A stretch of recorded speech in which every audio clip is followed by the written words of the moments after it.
CEO 서평 멤버 여러분, 국군 장병 여러분 안녕하십니까? 경영철학자 서진영입니다. 오늘 우리가 함께 볼 책은 이 책입니다. 쓴다 쓰는 대로 된다.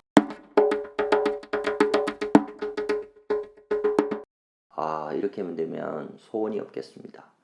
이 책은 글 쓰다가 책 쓰기 2019년 5월 서평북의 첫 번째 책입니다.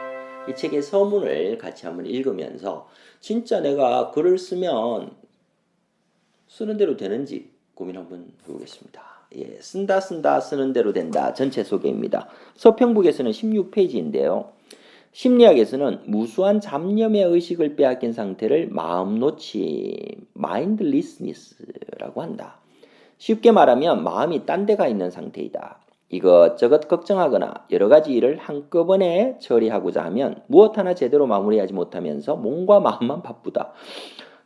대부분 우리 이런 상태 아닙니까? 정신 어디 갔냐? 마음 어디 갔냐? 이런 이야기를 하고 있는데요.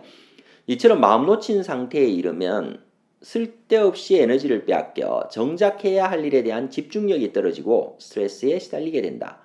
집중력을 높이는 동시에 여유로운 마음을 가지려면 어떠한 잡념도 없이 눈앞의 일에만 집중하는 마음 챙김, 마인드풀리스 상태를 만드는 것이 중요하다. 다시 말해 일심불란, 100% 몰입한 상태라고 할 수 있다. 하지만 정보화 사회에서는 많은 일을 신속하게 처리해야 되고 SNS 등 다양한 커뮤니케이션 수단으로 연결되어 있기 때문에 24시간 온라인 상태를 유지할 수밖에 없다. 따라서 마음 놓침 상태에 빠지기 쉽다. 맞아요. 계속 우리가 지금 오는 그 SNS들을 보느라고 정신이 없는 거죠. 정신, 마음 같은 거라고 지금은 생각합니다.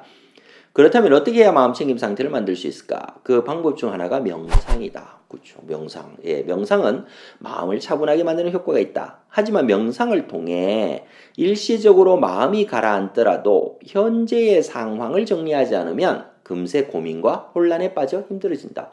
이 말도 맞습니다. 사실 생각을 해보면 이 명상을 하는 순간에는 아주 집중이 되는데 돌아오는 순간 어떻습니까? 밖에 해결되지 않은 수많은 문제들이 존재하는 거죠. 저는 사실 요즘 명상이 잘 안 됩니다. 눈만 감으면 할 일이 떠올라요. 그러니까 적으면서 하느라고 명상이라는 게 이렇게 집중이 안 됩니다. 해야 할 일을 빨리 하는 것이 오히려 집중도를 높일 것 같은데, 그러면 제안하는 방법이 뭐냐? 바로 쓰기를 통해서 마음을 정리하는 거다라고 이야기를 했습니다. 쓰기 습관은 출퇴근, 전철이나 카페 등 장소를 가리지 않고 어디서나 쉽게 실천할 수 있다는 장점이 있다. 또 할 일 목록을 작성하는 정도는 일상적으로 하는 일의 연장선상에 있으므로 명상이 어렵게 느껴지는 사람도 쉽게 도전할 수 있다. 한마디로 쓰기는 머리를 정리해서 마음 챙김 상태에 도달할 수 있는 가장 현실적인 방법이다. 17페이지로 넘어왔습니다. 예를 들어보자. 바쁜 와중에도 침착하고 여유있게 일하는 사람은 머릿속을 정리하는 능력이 탁월하다. 엄청난 업무량을 효율적으로 처리하고 도전적인 프로젝트를 무리 없이 진행하는 사람들은 한마디로 일의 전체 그림을 보고 있다. 전체 그림. 그들은 어떤 작업이 필요하고 기한은 언제까지이며 주의할 점은 무엇인지 낱낱이 파악하고 있었다. 그래서 일에 쫓기면서도 평정심을 유지할 수 있었다. 비법이 무엇일까? 어떻게 전체 그림을 볼 수 있을까? 머릿속을 정리하려면 먼저 주어진 업무를 일목요연하게 정리할 필요가 있다. 그래서 머릿속에 뒤엉켜 있는 업무를 종이에 적어보라. 먼저 할 일 목록, 투두 리스트를 꼼꼼히 적어보니 어수선한 마음이 차분하게 가라앉는다. 그리고 예기치 못한 문제가 발생했을 때를 대비해 몇 가지 대처 방법을 구상해서 적으면 머릿속을 맴돌던 부정적인 감정이 사그라들고 스트레스가 크게 줄어든다. 이거 정말 동의합니다. 제가 서평서진영 제 페이스북에 지금 서평을 위해서 읽던 책에서 발췌해서 올려놓은 내용이 있습니다. 제가 이렇게 적었어요. 서평, 쓰다가 격하게 공감. 가치관으로 경영하라는 책에서 적었는데요. 일 못하는 직원의 특징이 뭔가를 생각해 보셨습니까? 저자 이렇게 이야기합니다. CEO들 토론해보니까 가장 많은 의견이 뭐냐면 일의 우선순위를 모른다는 거였대요. 뭐 해야 될지 모르는 겁니다. 일의 우선순위를 모르면 긴급한 일은 뒤로 미루고 중요하지도 않은 일에 많은 시간을 투입하게 된다. 그러면 성과는 안 나오고 일을 시키는 사람이나 하는 사람이나 답답하기만 하다. 그만큼 일의 중요도와 긴급도 등을 따져 일의 우선순위를 알고 일한다는 것은 성과를 내는데 중요하다. 일의 우선순위를 알아야 되는 거. 그럼 일 잘하는 직원의 특징은 무엇인가? 토론해 봤겠죠? 어땠을까? 일의 우선순위를 잘 알고 있다. 였답니다. 그 외에도 눈치 빠르다, 센스 있다, 상사의 요구를 잘 안다, 동료와 원만한 관계를 형성한다 등의 의견이 있지만 결론적으로 일 잘하는 직원과 못하는 직원을 가르는 가장 대표적인 특징은 우선순위입니다. 바로 이 다시 서평으로 돌아오면 비법이 무엇일까? 어떻게 전체 그림을 볼 수 있을까?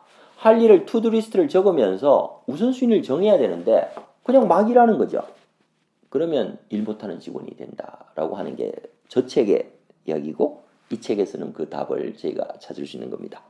네, 그 다음 넘어갈까요? 또 쓰기는 매일같이 솟아나는 부정적인 감정에서 빠져나오는 방법으로 가장 빠르고 강력한 효과를 자랑한다.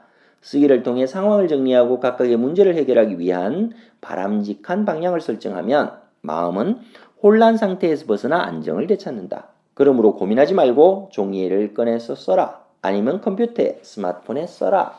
답을 얻을 수 있다. 예, 쓰면 됩니다. 예. 하지만 더 효율적인 쓰기 방법도 있다. 이 책 쓴다 쓰는 대로 된다의 저자 후르코와 다케시는 여러 상황에 필요한 제각기 다른 기능의 18가지 워크시트를 제공하고 있다. 쓰기를 통해 불안과 초조를 없애고 분노를 가라앉히며 부정적인 감정에서 해방되는 방법을 알고 싶을 때 꼭 한번 이 책을 읽어보기 바란다. 어떤 책이죠? 쓴다 쓰는 대로 된다. 예, 비즈니스 북스에서 나온 아주 작지만 아주 유용한 책 소개해드렸습니다. 시어 서평 멤버 여러분, 국군 장병 여러분 한번 적어보세요. 그러면 많은 문제들이 해결될 겁니다. A4지 한번 꺼내시죠. 적으시면 됩니다. 지금까지 서평가 서진영이었습니다. 감사합니다.